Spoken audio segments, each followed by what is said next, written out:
அண்ணா சீரியலை பிடித்திருந்தால் இந்த வீடியோவை மறக்காம லைக் செய்து கொள்ளவும். ரத்னா கழுத்தில் கத்தி, சண்முகத்தை ஆம்பளையா என கேட்ட வெங்கடேஷ். அண்ணா சீரியல் ப்ரோமோ வெளியாகுள்ளது. வாங்க வீடியோவை முழுமையாக காண்கலாம். இந்த சீரியலில்தான் கடந்த எபிசோட்டில் சண்முகத்தின் தங்கைகள் வெங்கடேசனை சுற்றி வளைத்த நிலையில்தான் இன்று நடக்கப்போவது என்ன என்று பார்க்கலாம்.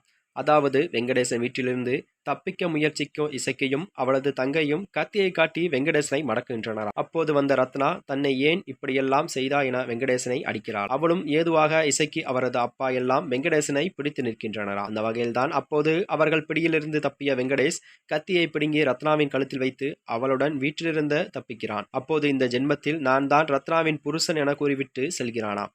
இதை சண்முகத்தின் அப்பா அவனுக்கு போன் செய்து கூறுகிறாராம். இதை கேட்ட பரணி, நீ போய் உன் தங்கச்சியை கூட்டிட்டு வா, நான் ஸ்கூல்ல உண்மையை நிரூபிப்பதற்காக எல்லாம் ஏற்பாடையும் செய்து வைக்கிறேன் என சொல்கிறாராம். சண்முகம் வெங்கடேஷ் மற்றும் ரத்னாவை தேடி வருகிறாராம். மறுபக்கம் பரணி, அறிவழகன் என எல்லோரும் ஸ்கூலில் ஊர் மக்களை கூட்டி கொண்டு காத்து கொண்டிருக்கிறார். அதனைத் தொடர்ந்து ரத்னா ஒரு அரண்மனையில் அடைத்து வைத்திருக்கும் வெங்கடேசன் அவளிடம் தவறாக நடக்க முயற்சி செய்ததை சண்முகம் அதிரடி என்று கொடுக்கிறாராம். இப்படியான நிலையில்தான் அடுத்தடுத்து நடக்கப் போவது என்ன என்று குறித்து அண்ணாசிரியின் கதைக்களம் உருவாகி என்று கூறப்படுகிறது. முன்னதாக ரத்னாவின் பெயருக்கு களங்கம் ஏற்பட்ட நினைத்து வெங்கடேசன் சவுந்தரபாண்டி பாட்டியோடு கூட்டில் சேர்ந்து ரத்னாவை பரணி கொடுக்கும் சண்முகத்திடம் கூறினாராம்.